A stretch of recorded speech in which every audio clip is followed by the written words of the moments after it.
Gusto nyo bang magtagal ng jowa nyo? Pwes, gawin mo lang tong napakasarap at kaibang recipe na to, ang chicken roulade. Ang kailangan mo lang gawin is i-debone ang isang buong manok and iset aside. In a separate pan, maglagay ka lang ng olive oil, ilagay mo yung onion and garlic and isautay lang natin. Then after that, i-prepare natin yung ating mushroom at ilagay mo na rin. Kalugin mo lang sa pan at ayos na yan. Pagkatapos, i-prepare mo na ang ating spinach para tayo ay lumakas parang si Popeye. Naglagay din ako ng cream cheese para maging creamy ang ating buhay. Tapos salt and pepper. Pero to taste lang mga tropa, kayo na yung bahala.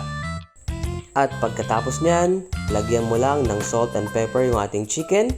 At pwede mo nang ilagay yung ating mushroom and spinach. Spread nyo lang ng ganito and pwede na siyang i-roll. Gumamit nga pala ako ng cling wrap mga tropa para madaling i-roll at hindi ako mahirapan.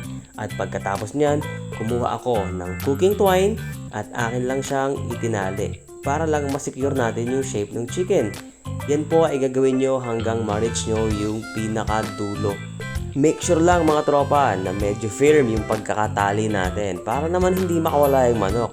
And kung umabot ka sa part na to, paki-like and share nyo na rin po yung ating video. Then after that, nilagay ko lang siya sa baking pan and nag-brush lang ako ng olive oil before ko siyang ilagay sa oven. Binake ko lang yan for 30 to 45 minutes. And from this pan drippings, gagawa po tayo ng pan gravy. Add lang tayo ng carrots, onion, and butter. If you have celery, mas okay. And then add tayo ng flour and stock. Nag-add lang ako ng stock, depende sa consistency. And then salt and pepper, haluin lang natin and strain your sauce. And syempre, huwag niyong kalimutang balikan yung manok dahil yan ang bida sa recipe na to. Tanggalin nyo lang yung tali at pwede na siyang slice. Parang ganito. Ayun o. Then after that, ilagay natin sa platter at pwede mo nang ilagay yung ating pan gravy. So, ano pang hinihintay mo? Mag-like and follow na sa aking Facebook page para sa marami pang recipe.